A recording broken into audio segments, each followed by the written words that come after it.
أكبر الله كيف خلقت وإلى السماء كيف رفعت وإلى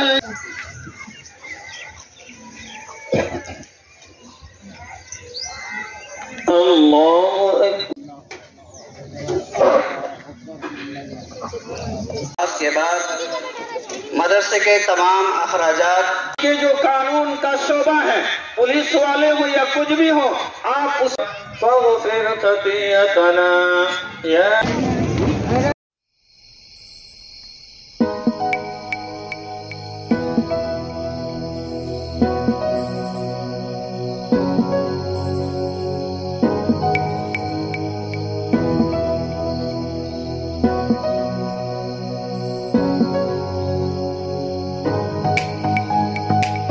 గట్టిగా ఈరోజు ప్రపంచంలోని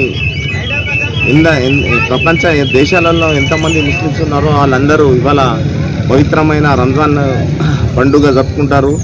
దీని ప్రతీక ఏంటంటే ఒక నెల ఒక మాసం 30 రోజులు ఉపవాస దీక్షలు ఉన్న తర్వాత మన మనిషిలోని ఉన్న చెడును పాలదోరి మంచిని ఇచ్చేసుకోవడం. రెండవది ఏంటంటే మానవుల అందరం ఒక్కటే, మానవులందరూ సమానమే, మానవులందరూ కలిసిమెలిసి జీవించాలని మరియు ఏకత్వంలో భిన్నత్వంగా అందరూ కలిసిమెలిసి జీవించాలని, అందరూ ఐక్యతగా ఉండాలని, శాంతి సామరస్యంకు ప్రతీక ఇస్లాం మతం అని బోధించడమే మొహమ్మద్ ప్రవక్త యొక్క లక్షణం.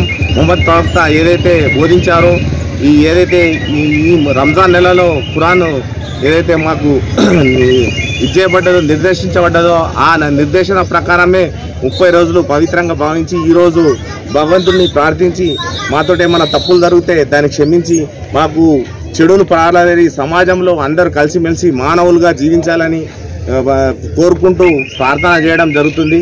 అందుకొరకు మా ముస్లిమ్స్ అనేది మతం కాదు, ఇది ఒక సందేశం. ప్రతి దాంట్లో ప్రతి మానవుడు ఒక జీవి, అందరూ కలిసిమెలిసి ఉండాలని, హిందూ ముస్లిం అని ఎలాంటి మా దగ్గర భేదాభిప్రాయాలు ఉన్నాయి, మేము అందరితోటి కలిసి ఉంటాం, అందరితోటి సుఖంగా జీవించాలని. భారతదేశం ఎప్పటికీ సెక్యులరిజాన్ని బోధించింది. అంబేద్కర్ ఏదైతే రాజ్యాంగాన్ని ప్రతిపాదించారో దాని ప్రకారం భారతదేశం ఎల్లప్పుడూ సెక్యులరిజం వైపే ప్రయాణించాలని కోరుకుంటూ నేను ముగిస్తున్నాను.